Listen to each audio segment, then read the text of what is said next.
Hi, everybody. This is God SAAD for the SAAD Truth. In 2009, I wrote an article on my Psychology Today blog titled The Narcissism and Grandiosity of Celebrities. And in the article in question, I went through some reasons that I think that celebrities are so keen on sharing their deep and profound insights with the rest of us simpletons.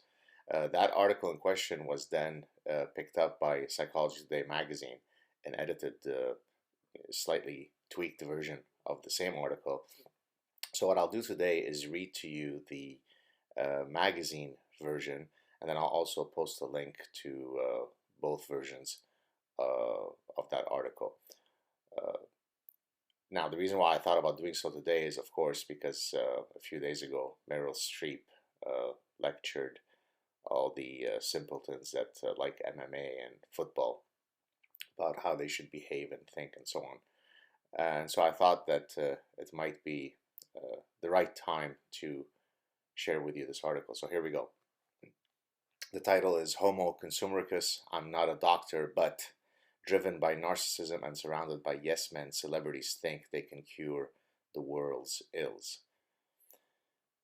Here we go. The narcissism and grandiosity displayed by celebrities have always fascinated me. Jenny McCarthy is bewildered that the National Institutes of Health is not paying attention to her, quote, proof that autism is caused by the MMR vaccine.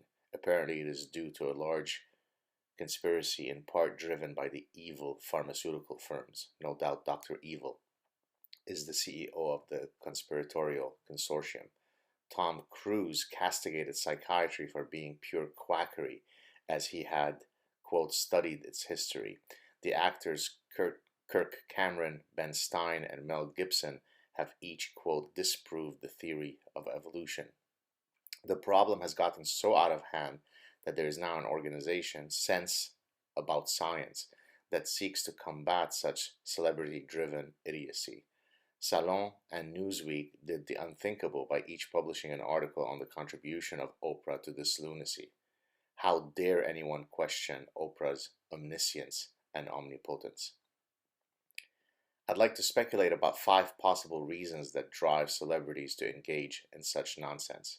First, celebrities are a self-selected group of narcissists.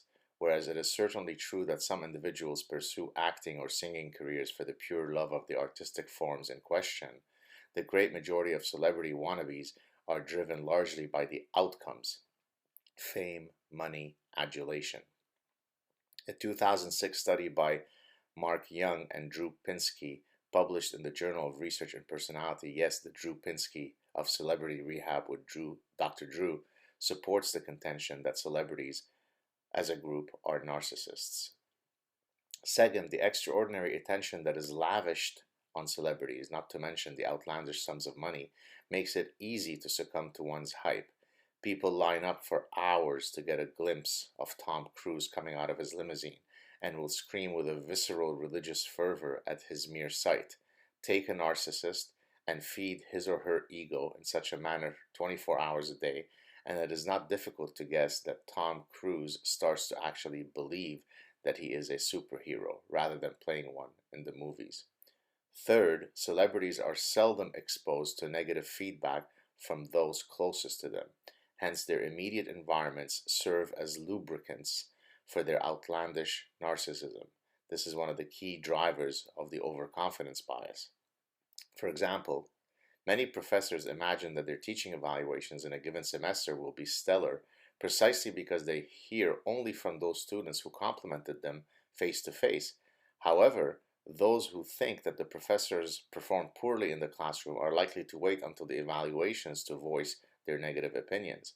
The asymmetry of being exposed to positive and not negative feedback creates the overconfidence bias in the professor's mind. This is exactly what happens with celebrities.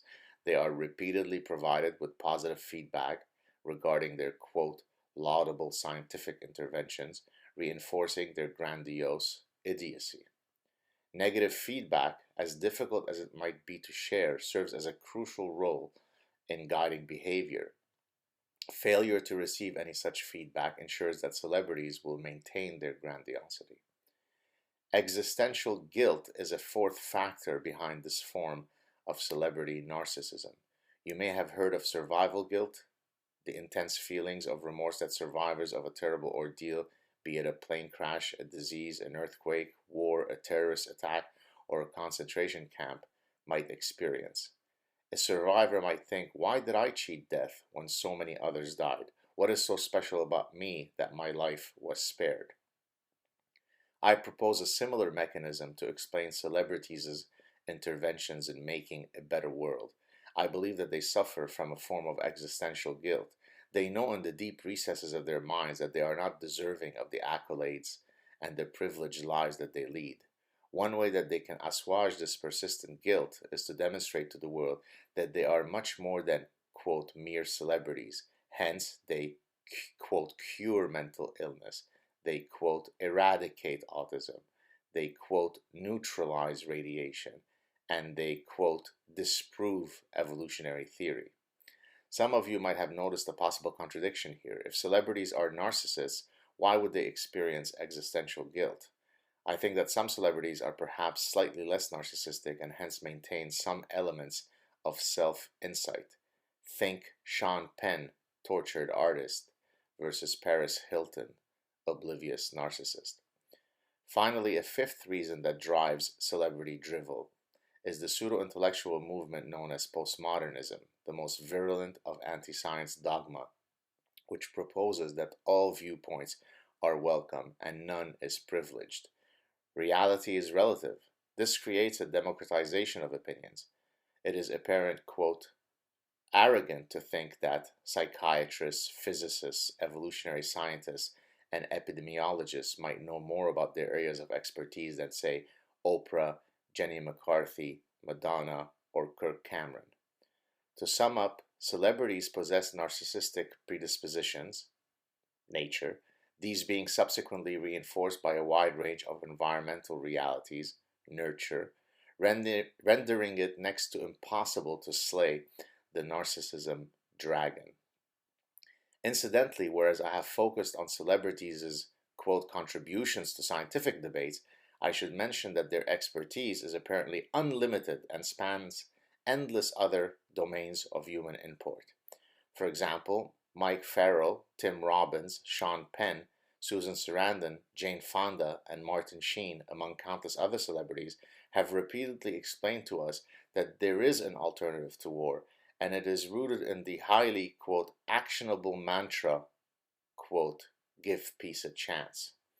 One thing that is unequivocally clear about human history is that it is paved with bloodshed, irrespective of cultural setting and historical epoch. Apparently, had the perpetrator of all of these wars only known about this alternative, quote, peace option as espoused by these enlightened celebrities, we could have all been singing John Lennon's Imagine while holding hands as one happy human race. Most celebrities have at best graduated from high school.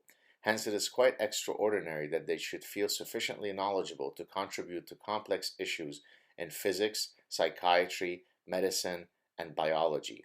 Here's a thought. Entertain us at the movies and in concert halls, and leave the science for scientists. Celebrities might wish to take heed of a famous quote by Confucius: when you know a thing, to hold that you know it, and when you do not know a thing, to allow that you do not know it. This is knowledge. If celebrities prefer to receive directives from other actors rather than dead Chinese philosophers, perhaps they can heed the advice offered by Amanda Peet, an actress and advocate of child vaccination, who is reported to have said, I'm not an expert. I'm here to tell you do not listen to actors, do not listen to celebrities. Now, that's what I call sound celebrity advice. That's the end of the article. I just wanted to add one or two more points. Excuse me.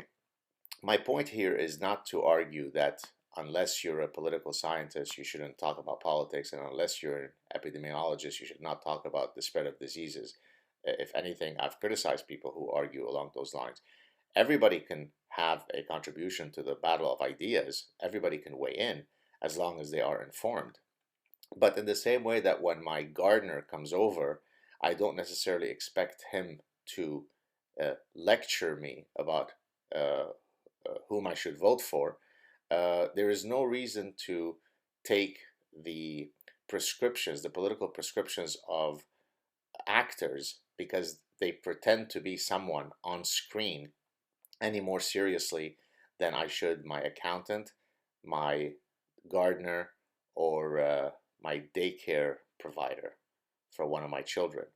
In other words, there is something inherently grotesque about actors thinking that because they play superheroes in front of a big screen, then they are entitled to shove their otherwise profoundly idiotic and profoundly ill-informed opinions on the rest of us. That's the issue. So it's not that, you need to be a credentialized person before you speak on a topic, but at least have the decency to know things beyond the four sentences of virtue signaling and platitudes of progressivism from Malibu before you open your mouth. So act and sing.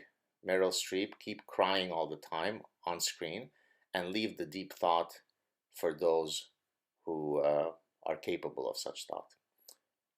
Hope you're having a good week. Talk to you soon. Cheers.